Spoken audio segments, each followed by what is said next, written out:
अस्सलाम वालेकुम क्लास। इस लेक्चर में हमने देखना है कि consolidated statement of financial position कैसे बनाते हैं और उससे रिलेटेड कौन-कौन सी इम्पोर्टेंट वर्किंग्स होती हैं जो हमें पहले करनी पड़ती हैं फाइनेंशियल स्टेटमेंट बनाने से पहले। ये एग्जाम्पल है हमारे पास। इस एग्जाम्पल में हमारे पास देखिए, park limited acquired 80% of scan limited, यानी कि जो पेरेंट कंपनी है उसने 80% शेयर्स एक्वायर्ड किए हैं सब्सिडरी कंपनी के। 80% मींस के जो कंट्रोलिंग इंटरेस्ट है वो 80% है, सो नॉन कंट्रोलिंग इंटरेस्ट क्या हो गया, वो 20% है। और कब एक्वायर किया है? 1 जनवरी को।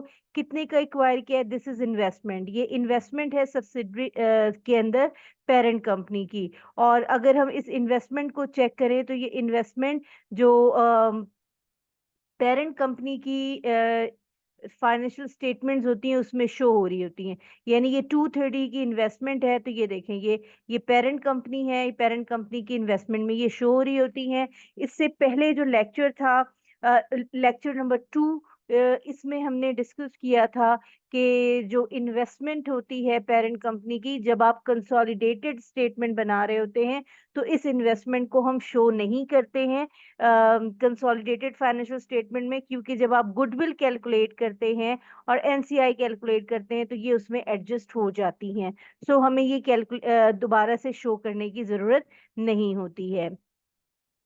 The retained earning of SL यानी subsidiary company were 1 lakh at the date of acquisition. ये जो at the date of acquisition है, ये भी लेक्चर 2 में हमने जिक्र किया था कि रिजर्व्स या रिटेन अर्निंग इंपॉर्टेंट होती है at the date of acquisition या pre acquisition and post acquisition reserve. ये दोनों ही जरूरी होते हैं, इन दोनों की अमाउंट जरूरी होती है। अब यहाँ पे अगर आप चेक करें तो ये at the date of acquisition है, जबकि सब्सिडरी लिमिटेड में जो रिटेन अर्निंग दी हुई है ये पोस्ट एक्विजिशन दी हुई है, और दोनों में ही दोनों की रिटेन अर्निंग में डिफरेंस आ रहा है। ये हमने लेक्चर 2 में pre acquisition and post acquisition reserves का जिक्र किया था और उसकी ट्रीटमेंट देखी थी, वो क्या थी। इस प्रॉब्लम में हम वो सेम ट्रीटमेंट जो है वो अप्लाई करेंगे। उसके बाद पीएल्स policy to recognise non controlling interest at the date of acquisition as a proportionate share of net asset. Lecture number 3 में हमने गुडविल की कैलकुलेशन देखी थी, और गुडविल की कैलकुलेशन में हमने देखा था कि एनसीआई कैलकुलेट करने के 2 डिफरेंट मेथड होते हैं, जिसमें हमने एक फेयर वैल्यू देखा था और एक प्रोपोर्शनेट शेयर देखा था। ये एनसीआई जब 2 डिफरेंट तरीकों से कैलकुलेट करते हैं, इसकी वजह से गुडविल कैलकुलेशन पे फ़र्क आता है। तो यहाँ पे जो गुडविल की कैलकुलेशन है उसमें एनसीआई यूज़ हो रहा है proportionate share of net asset, जो कि हमने लेक्चर नंबर 3 में मेथड नंबर 2 किया था। वो मेथड हम यहाँ पे अप्लाई करेंगे। अगर इसकी डिटेल देखना हो तो लेक्चर नंबर 3 में आप चेक कर लीजिएगा। दोनों की फाइनेंशियल पोजीशन दी हुई है। स्टेटमेंट ऑफ फाइनेंशियल पोजीशन में एसेट्स दिए हुए हैं, अदर एसेट्स दिए हुए हैं, इक्विटी दी हुई है, शेयर कैपिटल और शेयर प्रीमियम। अगर याद हो तो हमने लेक्चर 2 में डिस्कस किया था, डिटेल में डिस्कस किया था कि शेयर प्रीमियम और शेयर कैपिटल जो है, जब हम कंसोलिडेटेड बनाते हैं तो सिर्फ और सिर्फ पेरेंट का कंसिडर करते हैं, हम सब्सिडरी का कंसिडर नहीं करते। उसकी वजह ये होती है कि वो हमारा जो एनसीआई होता है उसमें एडजस्ट हो जाता है। जब आप यानी कि कंसोलिडेटेड बना रहे होते हैं, गुडविल कैलकुलेट कर रहे होते हैं, वो गुडविल में एडजस्ट हो जाता है। सो इस वजह से हमें इसको दोबारा से प्रेजेंट करने की ज़रूरत नहीं होती है सब्सिडरी का। किसमें? जब आप कंसोलिडेटेड बना रहे होते हैं। क्यों? क्योंकि गुडविल में वो एडजस्ट हो जाता है। तो रिक्वायरमेंट करंट लायबिलिटीज है और रिटेन अर्निंग्स हैं। ये पेरेंट कंपनी की रिटेन अर्निंग्स हैं, ये एसएल की रिटेन अर्निंग है, और ये एसएल यानी कि सब्सिडरी की जो रिटेन अर्निंग है ये रिपोर्टिंग डेट की है। और ये जो यहाँ पे 1 लाख शुरू में दिया हुआ है ये एक्विजिशन डेट की है। उसके बाद आपने क्या बनाना है? कंसोलिडेटेड फाइनेंशियल स्टेटमेंट बनाना है। तो हम इसके लिए चलते हैं एक्सेल शीट पे और वहाँ हम देखते हैं कि कंसोलिडेटेड फाइनेंशियल स्टेटमेंट्स के लिए हमें फर्दर क्या करना पड़ेगा। अच्छा, कंसोलिडेटेड फाइनेंशियल स्टेटमेंट बनाने से पहले अभी हमने जिक्र किया था कि कुछ वर्किंग्स होती हैं, वर्किंग ज़रूरी होती हैं, तो हम पहले वर्किंग्स कर लेते हैं। तो वर्किंग्स में हम देख लेते हैं, सबसे पहले यहाँ पे हम वन बाय वन स्टार्ट करते हैं वर्किंग, बल्कि हम यहाँ स्टार्ट कर लेते हैं। सो वर्किंग के लिए हमें सबसे पहले चाहिए, हम लिखते हैं वर्किंग 1, और वर्किंग 1 में हम ग्रुप स्ट्रक्चर लिख रहे हैं। वैसे तो ये वर्बली याद रह जाता है, लेकिन आप लिख लें तो ज़्यादा बेहतर है। सो हमारे पास जो है ग्रुप स्ट्रक्चर क्या है, पेरेंट ओनरशिप कितनी है, और हम देखते हैं एनसीआई या नॉन कंट्रोलिंग इंटरेस्ट हमारे पास कितना है।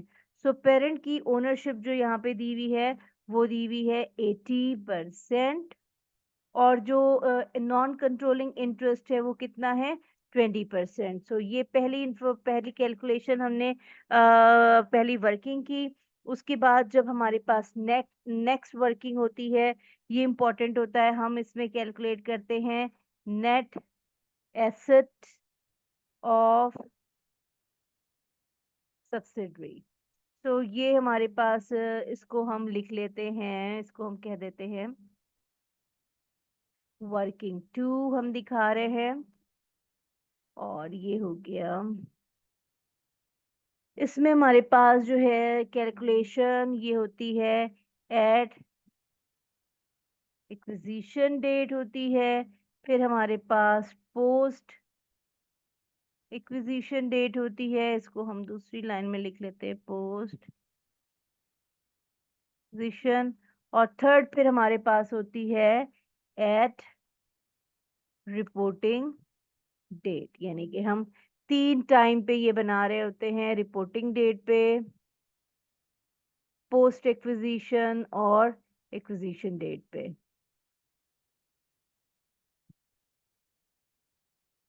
ओके, सो इसमें हम सबसे पहले हमारे पास होता है शेयर कैपिटल। अच्छा, ये सारा हम रुपीस में अमाउंट में लिख रहे हैं, तो हम यहाँ पे सबसे पहले ले लेते हैं शेयर कैपिटल।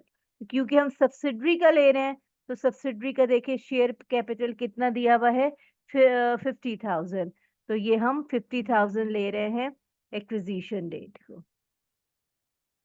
और पोस्ट या रिपोर्टिंग डेट, ये जो बैलेंस शीट दी हुई है ये रिपोर्टिंग डेट पे आपको दी हुई है, 31 दिसंबर का इंफॉर्मेशन दिया हुआ है, तो रिपोर्टिंग डेट पे भी हमारे पास कितनी आ जाएगी 50,000। क्योंकि दोनों में कोई चेंज नहीं है, तो यहाँ पे हम जीरो ले लेंगे। जो डिफरेंस आ रहा होगा वो दोनों का चेंज आ जाता है, तो वो हमारा एक्विजिशन डेट पे आ जाता है, पोस्ट एक्विजिशन आ जाता है। शेयर कैपिटल के बाद हम लेते हैं यहाँ पे शेयर शेयर प्रीमियम।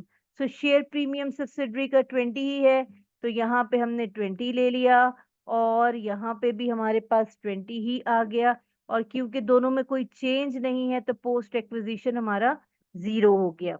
लास्ट में हमारे पास है, हम इसमें लेते हैं retained earnings. So retained earnings acquisition date पे डिफरेंट है। कैसे एक्विजिशन डेट पे, ये देखें, the retained earning of SL limited was 1 million at that date, यानी जिस दिन एक्वायर कर रहा है वो 1 लाख है, और जिस दिन रिपोर्टिंग यानी जिस दिन वो स्टेटमेंट बना रहा है वो कितना है 125 यहाँ पे मौजूद है। ये एसएल लिमिटेड है, सब्सिडरी है, 125 है, जबकि ये 1 लाख है। तो हम यहाँ पे रिटेन अर्निंग एक्विजिशन डेट पे कितना था 1 लाख, ये हमने 1 लाख ले लिया, और जो रिपोर्टिंग डेट है वो कितना था 125, तो ये हमने 5 ले लिया।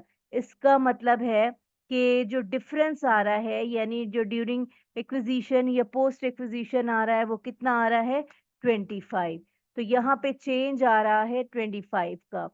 सो यहाँ पे अब हम कैलकुलेट करेंगे नेट एसेट्स ऑफ सब्सिडरी, तीनों को ऐड कर लें, तो आपके पास कितना आ जाएगा इन तीनों को ऐड कर लें तो कितना आ जाएगा, और फिर अल्टीमेटली 25, ये इन तीनों को ऐड करें तो 25 ही आएगा।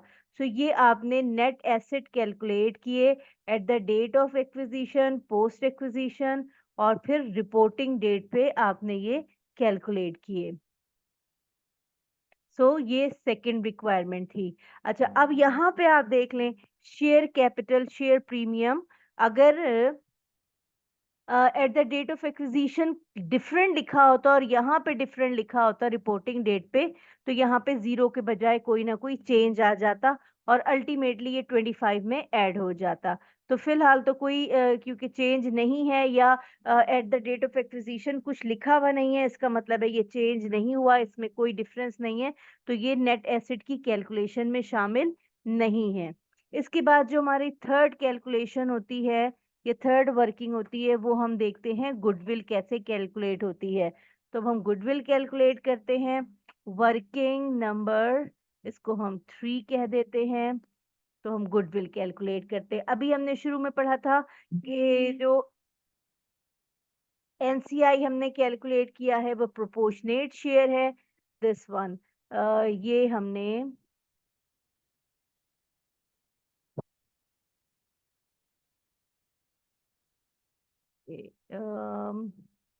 This one, company's policy to recognize NCI at the date of acquisition as a proportionate share of net asset. So हमने ये जो proportionate share of net asset है, ये हमने सेकेंड थर्ड लेक्चर में हमने देखा था। थर्ड लेक्चर में दिस एग्जाम्पल, ये हमने एग्जाम्पल नंबर 9 की थी, और ये हमने गुडविल का पूरा प्रोसीजर देखा था, जिसमें हमारे पास इन्वेस्टमेंट और इसमें हमने एनसीआई ऐड किया था, और नेट एसेट एक्वायर्ड हमने लेस कर दिए थे। तो यही प्रोसीजर हम अप्लाई करेंगे अपनी इस एग्जाम्पल में। सो इस एग्जाम्पल में हमारे पास सबसे पहले हम देखेंगे इन्वेस्टमेंट कितनी है। सो इन्वेस्टमेंट आप चेक करें कि ये इन्वेस्टमेंट इन एसएल यानी सब्सिडरी लिमिटेड में इन्वेस्टमेंट जो की है वो कितनी है, 230। यहाँ पे भी देखें ये 230 इन्वेस्टमेंट नजर आ रही है। तो हमने क्या किया कि इन्वेस्टमेंट यहाँ पे लिख लिया 2,30,000। इसमें हम ऐड करते हैं NCI at proportionate share method. So NCI proportionate share method हम कैसे कैलकुलेट करते हैं, हम कहते हैं कि हम इसमें देखते हैं कि एक्विजिशन डेट पे हमारे पास कितने हमारे पास टोटल नेट एसेट मौजूद थे। सो अभी हमने कैलकुलेट किए ये net asset at the date of acquisition 170। So हम ये ले लेंगे 170। सो हमने यहाँ पे लिख दिया 1,70,000, और इसको हम मल्टीप्लाई कर देंगे एनसीआई परसेंटेज। एनसीआई परसेंटेज हमारे पास 20% है। तो जब हम 20% कैलकुलेट कर लेंगे 1,70,000 का, तो 1,70,000 का 20% हमारे पास आ रहा है 34,000। तो यहाँ पे हम कितना लिख देंगे, 34,000। इन दोनों को हम ऐड कर लेंगे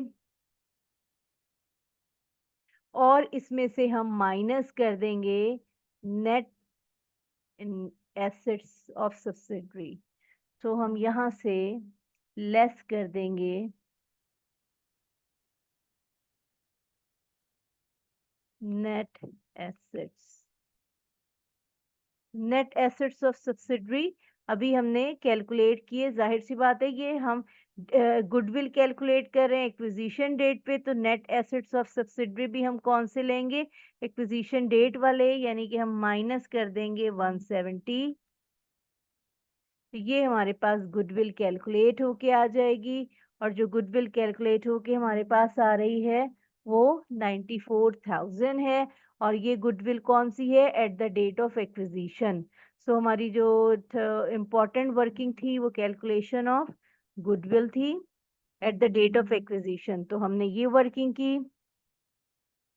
इसके बाद हमारी नेक्स्ट वर्किंग है, यहाँ पे हम लिख लेते हैं वर्किंग 4 और वर्किंग 4 हम कैलकुलेट करते हैं नॉन कंट्रोलिंग इंटरेस्ट कैलकुलेट करते हैं।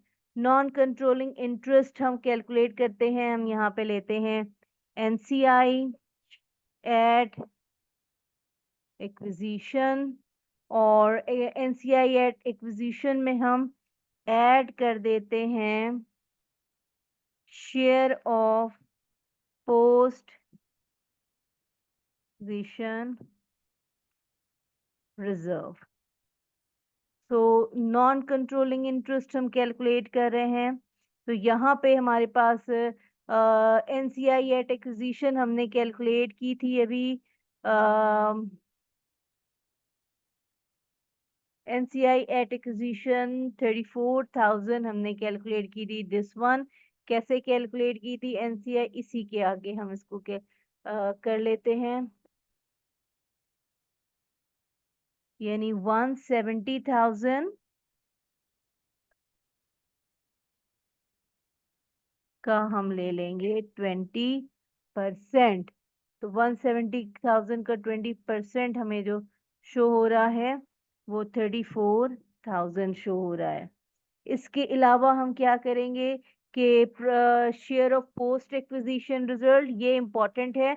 पोस्ट एक्विजिशन रिजर्व कैसे कि यहाँ पे आप देखें ये पोस्ट एक्विजिशन है। सो पोस्ट एक्विजिशन हमारा टोटल कितना आ रहा है, नेट एसेट्स 25,000। तो यहाँ पे अब आप चेक कर लीजिए कि 25,000 है हमारे पास, और इसका नॉन कंट्रोलिंग इंटरेस्ट कितना है, इसका नॉन कंट्रोलिंग इंटरेस्ट है 20%। तो ये 25,000 का 20% जो आएगा वो आएगा 5,000। तो टोटल जो हमारा एनसीआई निकलेगा, एनसीआई वो हमारी कितनी कैलकुलेट हो जाएगी, इन दोनों को जब हम ऐड कर लेंगे तो 39,000 रुपीज आ रहा है। This 39,000 basically represent non controlling interest, यानी जिसपे सब्सिडरी का यानी कि पेरेंट का कंट्रोल नहीं है, सब्सिडरी की इस इनकम पे कह लें या प्रॉफिट पे कह लें या नेट जो कंट्रोल है वो नहीं है, यानी कि 20% माइनॉरिटी शेयर है। अच्छा, उसके बाद हम देखेंगे वर्किंग 5, ये हमारी लास्ट वर्किंग होगी, ग्रुप रिजर्व्स, या इसको हम रिटेन अर्निंग्स भी कहते हैं। और ये हम कैसे कैलकुलेट करेंगे, ये हम कैलकुलेट करते हैं पेरेंट्स पेरेंट्स रिटेन्ड अर्निंग्स हम लेते हैं, और पेरेंट्स रिटेन अर्निंग देखें कितनी दी हुई, ये रिटेन अर्निंग है पेरेंट्स की 440 दी हुई है। तो यहाँ पे हम पेरेंट्स की रिटेन अर्निंग कितनी ले लेंगे, 440 ले लेंगे, और इसमें हम ऐड कर देंगे share of post acquisition reserves. तो यहाँ पे हम लिख लेते हैं share of post acquisition reserve. Share of post acquisition, यहाँ पे देखिए ये जो नॉन कंट्रोलिंग इंटरेस्ट था ये पोस्ट एक्विजिशन रिजर्व, यानी कि सब्सिडरी ने एक्वायर करने के बाद जो प्रॉफिट बनाया है, तो जो प्रॉफिट सब्सिडरी ने एक्वायर करने के बाद बनाया है उस पे नॉन कंट्रोलिंग इंटरेस्ट कितना हो जाएगा, 20%, यानी आप ये देख लीजिए 20% आ रहा है, और जो ग्रुप का या पेरेंट का आएगा वो 80% आएगा। तो इसको हम कैसे कैलकुलेट करेंगे, यानी 25,000 का हम कितना ले लेंगे, पेरेंट का हिस्सा कितना है 80%, तो 25,000 का 80% कितना आ जाएगा, 20,000। तो इन दोनों को आप ऐड करें तो 4,60,000 आ रहा है, ये ग्रुप रिजर्व्स कहलाएगा। तो इसमें आप देख लें कि जो पोस्ट इंपॉर्टेंट चीज ये है कि जो ये पोस्ट एक्विजिशन रिजर्व्स हैं, यानी कि कंपनी ने जो पोस्ट एक्विजिशन ये सब्सिडरी ने एक्वायर करने के बाद प्रॉफिट बनाया है, तो 20% तो उन पे चला जाएगा जिसका कंपनी को ये पेरेंट का कोई कंट्रोल नहीं है। 20%, इसी वजह से उसको हम नॉन कंट्रोलिंग कहते हैं। और उसका इस प्रॉफिट पे कितने परसेंट कंट्रोल है? 80%। तो 80% आप देखें ग्रुप रिजर्व में आके ऐड हो गया। सो ये थी हमारी कैलकुलेशंस, जिसमें सबसे पहले हमने गुड ग्रुप स्ट्रक्चर लिखा, उसके बाद एसेट्स सब्सिडरी के कैलकुलेट किए एक्विजिशन डेट पे, पोस्ट एक्विजिशन और रिपोर्टिंग डेट पे। बेसिकली जो एक्विजिशन डेट है और रिपोर्टिंग डेट है, इन दोनों का जो डिफरेंस आता है वो पोस्ट एक्विजिशन आता है। उसके बाद हमने गुडविल कैलकुलेट की। गुडविल हमने लेक्चर नंबर 3 में भी कैलकुलेट की है। दो डिफरेंट मेथड होते हैं, यहाँ पे proportionate share of net assets subsidiary के हैं, उस मेथड पे हमने कैलकुलेट किया। उसके बाद नॉन कंट्रोलिंग इंटरेस्ट कैलकुलेट किया और ग्रुप रिजर्व कैलकुलेट किया, या ग्रुप की रिटेन अर्निंग कैलकुलेट की। अब हम बनाते हैं consolidated financial statement. Consolidated financial statement बनाने के लिए सबसे पहले हम लिखते हैं, हम बना रहे हैं consolidated statement of financial position. तो हम कंपनी का नाम लिखते हैं पार्क लिमिटेड। हम लिखेंगे स्टेटमेंट ऑफ, हम लिख देंगे consolidated statement of final position, और हम यहाँ पे लिख देंगे डेट। हम बना रहे हैं as on December 31st 20x1।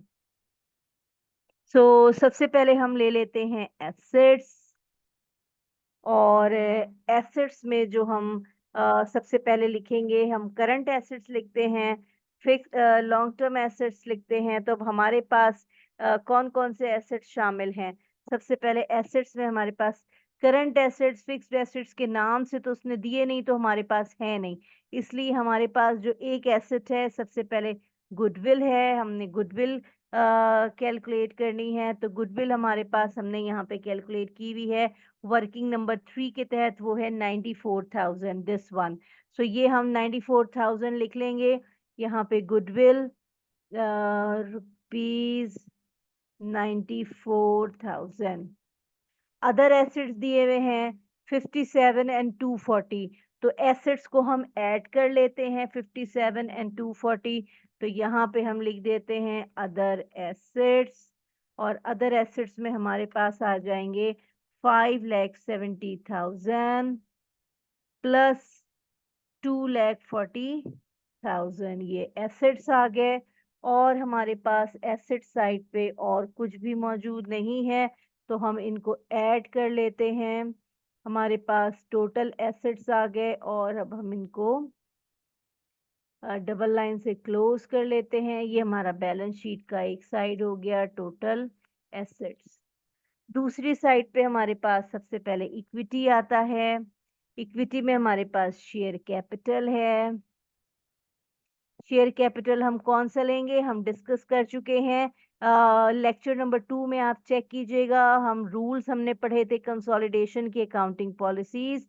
तो हम सिर्फ और सिर्फ जो है वो पेरेंट कंपनी का शेयर कैपिटल और शेयर प्रीमियम लेंगे, हम सब्सिडरी का नहीं लेते, क्योंकि गुडविल में हम इसकी कैलकुलेशन शामिल कर चुके हैं। सो शेयर कैपिटल हम लेंगे सिर्फ और सिर्फ पेरेंट का, जो कि कितना आ रहा है 2 लाख, और शेयर प्रीमियम आ रहा है 1 लाख। सो यहाँ पे हमने लिखा 2 लाख, शेयर प्रीमियम हम लिख देते हैं जो कि कितना आ रहा है 1 लाख। सो ये हमने 1 लाख ले लिया। उसके बाद हम ले लेंगे रिटेन अर्निंग्स, और ये हम ग्रुप की लेंगे retain earnings.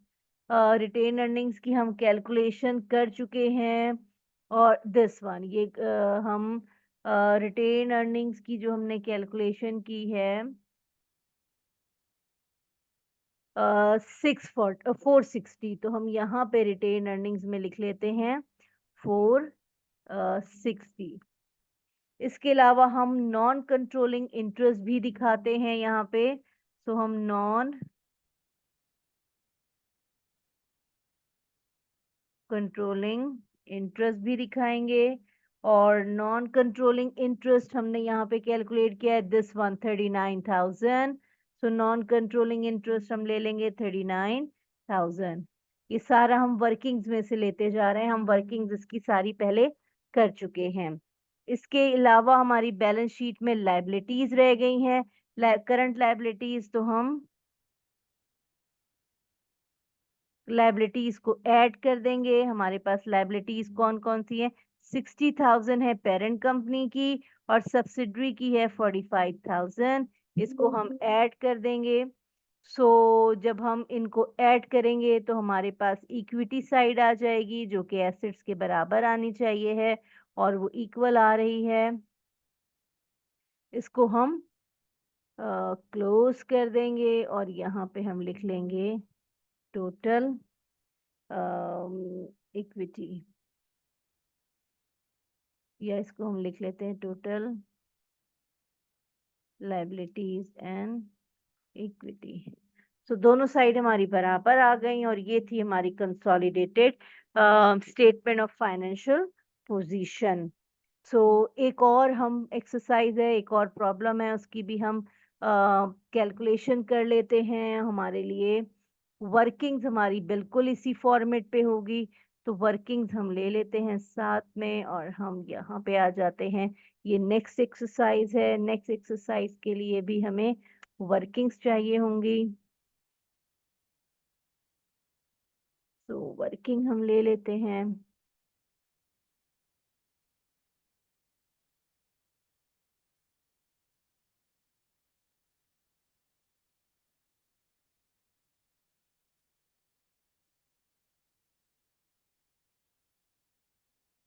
Okay, so Plus Limited acquired 80% share of Shoe Limited several years ago for 30 million. So 30 million की इसने इन्वेस्टमेंट की थी। 30 मिलियन की इन्वेस्टमेंट हम आपको शो करा देते हैं, ये देखें। ये 30 मिलियन की इन्वेस्टमेंट है और ये एस एल लिमिटेड इन्वेस्टमेंट इन एस एल लिमिटेड, यानी ये 30 मिलियन नजर आ रही है।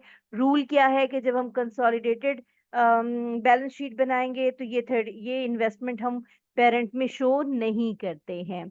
The balance on SL's retained earning was 5 million at the date of acquisition. So at the date of acquisition retained earning 5 million था, जबकि अब हम जब इधर देखते हैं तो ये कितना है, 10 मिलियन का है। यानी कि एसएल लिमिटेड की रिटेन अर्निंग जो है वो क्या हो गई है, वो इंक्रीज हो गई है, चेंज हो गई है। तो यहाँ पे आपको चेंज नजर आ रहा है इन उसका, यानी कि रिटेन अर्निंग का। तो अभी हमने देखा कि एक at the date of acquisition था, एक डेट ऑफ रिपोर्टिंग था, और जो दोनों का डिफरेंस आ रहा होता है वो पोस्ट एक्विजिशन होता है। यानी कि जब हम अब यहाँ पे बनाएंगे तो हमारे पास पोस्ट एक्विजिशन कितना आ जाएगा, 5 मिलियन आ जाएगा, जो कि इन दोनों का डिफरेंस होगा। उसके बाद हमारे पास नेक्स्ट जो है डेटा, नेक्स्ट डेटा में क्या कहता है, PL's policy is to measure non-controlling interest as a proportionate share of net asset। तो ये दो मेथड होते हैं, फेयर वैल्यू पे भी होता है, प्रोपोर्शनेट शेयर पे भी होता है। तो यहाँ पे प्रोपोर्शनेट शेयर पे दिया हुआ है, तो वो हम कैलकुलेट करेंगे एनसीआई, और एनसीआई के बाद फिर हम ये गुडविल कैलकुलेशन के लिए ये चीज हम यूज करेंगे। उसके बाद आप देखें, आपको डिफरेंट डेटा दिया हुआ है और आपसे कहा गया है कंसोलिडेटेड फाइनेंशियल स्टेटमेंट बनाइए, consolidated statement of financial position बनाइए। तो consolidated statement of financial position बनाने से पहले हमने क्या करना है, हमने कुछ वर्किंग्स करना है, तो वो हम वर्किंग्स कर लेते हैं। दिस वन, सो ग्रुप और पेरेंट ओनरशिप 80 है, तो एनसीआई कितना हो गया, 20% हो गया। उसके बाद हमने यहाँ पे नेक्स्ट कैलकुलेशन करनी है, नेक्स्ट कैलकुलेशन है नेट एसेट्स ऑफ सब्सिडरी। तो हम चेक करते हैं net assets of subsidiary, share दिया हुआ है 1,000 का, यानी 1 मिलियन, क्योंकि 3 जीरोस लगे हुए हैं तो 1 मिलियन है, तो हम यही वाली अमाउंट लेके चलते हैं, 1,000 यहाँ पे हम लिख लेते हैं। at the date of acquisition this is 1000, और क्योंकि पोस्ट रिपोर्टिंग डेट और एक्विजिशन डेट में कोई डिफरेंस नहीं है तो फिर पोस्ट एक्विजिशन हमारा कितना आ जाएगा, 0 आ जाएगा।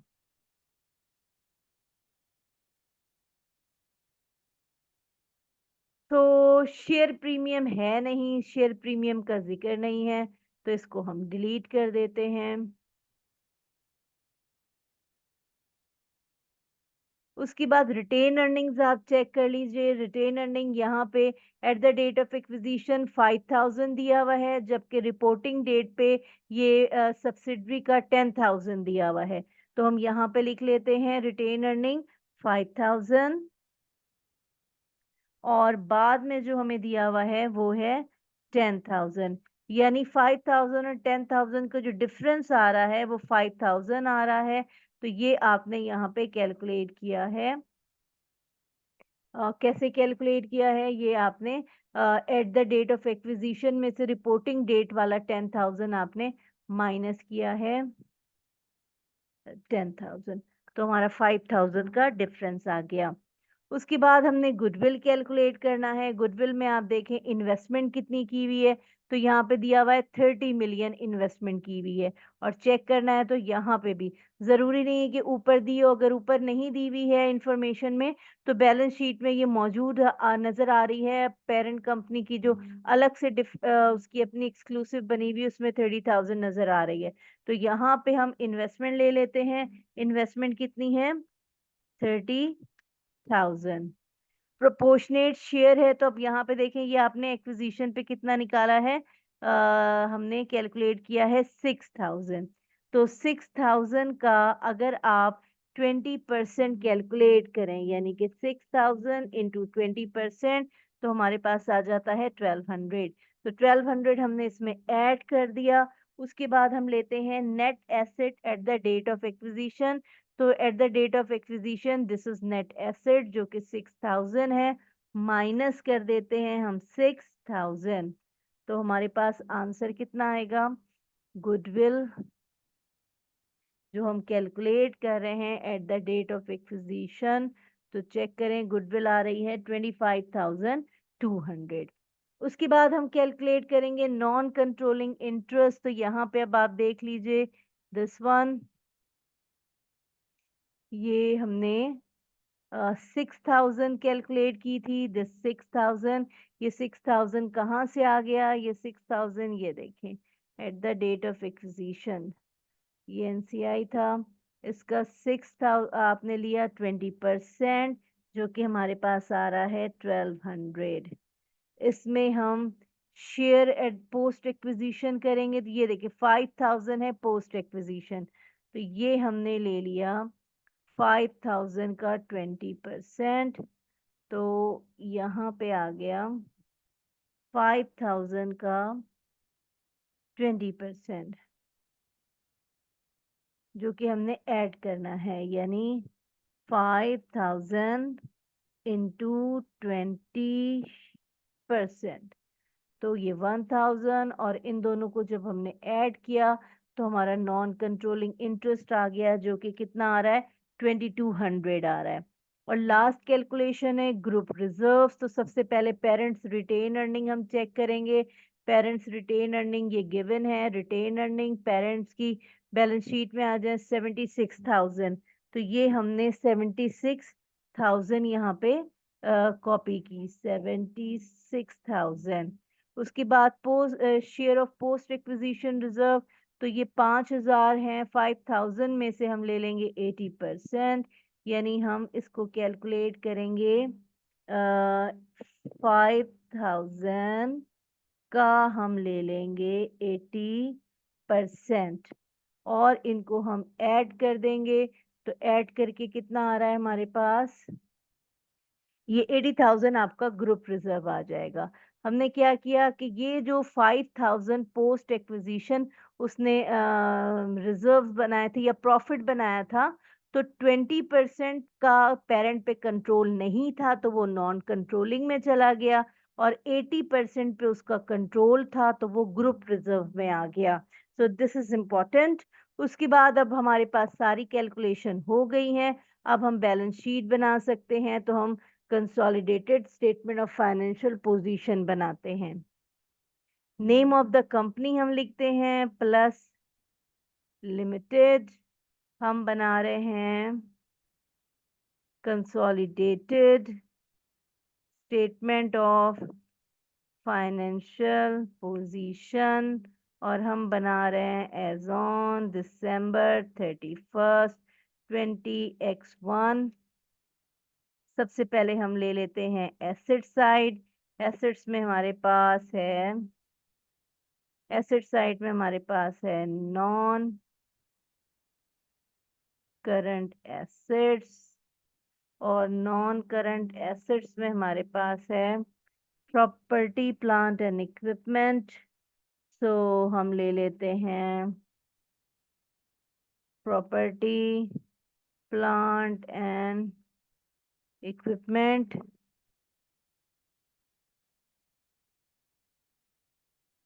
जो कि कितनी आ रही है हमारे पास, दोनों की हम ऐड कर देंगे। ये देखिए 45 और 15, तो 45,000 प्लस 15,000, ये हमने दोनों को ऐड कर दिया।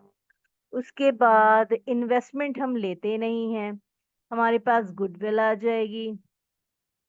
गुडविल अभी हमने कैलकुलेट की है, और गुडविल ये आ रही है 25,200। सो हम यहाँ पे गुडविल ले लेंगे 25,200, और ये 60,000 को हम कॉमा के साथ, और यहाँ पे हमने लिख दिया रुपीज इन थाउजेंड। अच्छा, उसके बाद करंट एसेट्स हैं, इनको भी हम ऐड कर लेंगे। करंट एसेट्स, इनको हम ऐड कर लेंगे, कितने हैं 28, और ये करंट एसेट्स की हेडिंग है, तो करंट एसेट्स हमारे पास कितने 28 और 12,000, तो हम लिख देंगे 28 प्लस 12,000, ये हमने लिख दिए 40,000। इन सब को ऐड कर लें तो हमारे पास एसेट साइड कंप्लीट हो जाएगी, जो कि हमारी आ रही है 1,25,200। ये हमारी एसेट साइड आ गई। दूसरे साइड पे हम आते हैं, जो कि हमारी है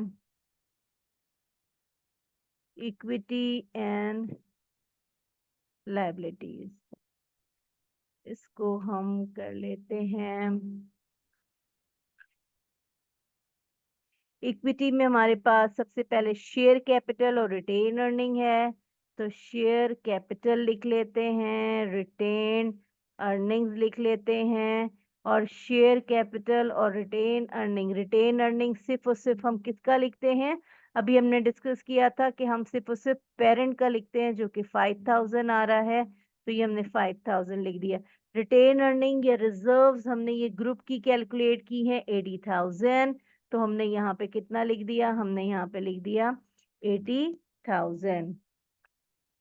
उसके बाद हमारे पास यहाँ पे नॉन कंट्रोलिंग इंटरेस्ट आ जाएगा, तो नॉन कंट्रोलिंग इंटरेस्ट कितना आ जाएगा हमारे पास, ये भी हमने कैलकुलेट किया है 2200, तो हम यहाँ पे 2200 लिख लेते हैं। उसके बाद हमारे पास क्या मौजूद है, दोनों लायबिलिटीज मौजूद हैं, नॉन करंट लायबिलिटीज और करंट लायबिलिटीज। तो यहाँ पे ये दोनों को हम ऐड कर देते हैं, यानी ये क्या हो जाएगा 2,000 प्लस 6,000, तो ये कितना हो जाएगा, ये हो जाएगा 8,000, तो ये हम कॉमा के साथ लिख लेते हैं।